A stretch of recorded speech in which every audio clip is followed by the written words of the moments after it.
Hi friends, last வீடியோவில் பருப்பு ரசம் எப்படி பண்ணுறதுன்னு காமிச்சிருந்தேன். இன்றைக்கி பூண்டும் போட்டு பருப்பு ரசம் எப்படி பண்ணுறதுன்னு பார்க்க போகிறோம். ரெண்டும் கலந்து ஒரு ரசம் வைக்க போகிறோம். அதுக்கு ஒரு 4 பழுத்த தக்காளியை நல்லா நசுக்கி வச்சுருக்கேன். இதுலேயே புளி தண்ணியை கரைச்சி ஊற்றிட்டேன். அதாவது ஒரு நெல்லிக்காய் சைஸ் அளவு புளியை ஊற வச்சு அதையும் கரைச்சி இதுலேயே வச்சுட்டேன் ரெடியாக. அடுத்து பருப்பு வெறும் 1 ஸ்பூன், டீஸ்பூனால் 1 ஸ்பூன் வேக வச்சு எடுத்திருக்கேன். அதுக்கப்புறம் ஒரு 10 பல் பூண்டையும் மிளகு ஜீரகத்தையும் போட்டு 1-2 அரைச்சி வச்சுருக்கேன். அடுப்பில் வானல் போட்டு ஒரு டீஸ்பூன் அளவுக்கு இல்லை 1 ஸ்பூன் அளவுக்கு எண்ணெய் ஊற்றிருக்கேன். வானல் ஆயிடுச்சு. கொஞ்சமாக ஜீரகம், கடுகு, கருவேப்பிலை, பச்சை மிளகா, கொஞ்சம் பெருங்காயத்தூள். இப்போ கடுகு வெடிச்சிருச்சு. இந்த டைமில் நம்ம அரைச்சி வச்ச மிளகு ஜீரகத்தூளையும் பூண்டியும் இதில் போட்டுடலாம். போட்டுட்டு ஒரு வதக்கிக்கிறேன்.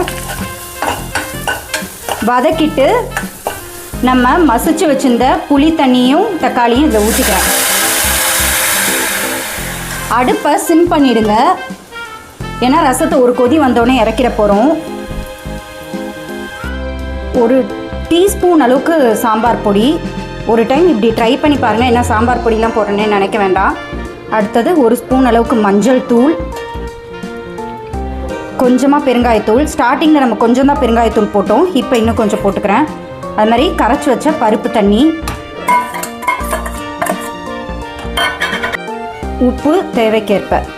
இப்போது இதில் நல்லா திக்காக இருக்கா, அதனால் 1 டம்ளர் மட்டும் தண்ணி ஊற்றிட்டு ஒரு நுரை வர வரைக்கும் நம்ம கொதிக்க வைக்க போகிறோம். ஒரு நுரை வந்துருச்சு, அடுப்பு சிம்லேயே இருக்கட்டும். ஒரு நுரை வந்துருச்சுன்னா நம்ம ஆஃப் பண்ணிடலாம்.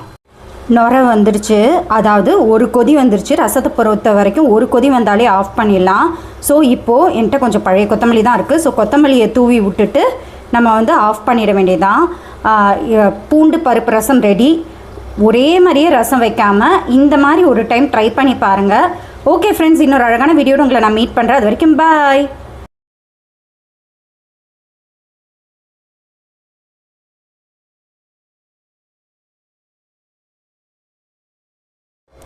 இன்றைக்கி எங்களோட லஞ்ச் பூண்டு போட்ட பருப்பு ரசம், புடலங்காய் கூட்டு,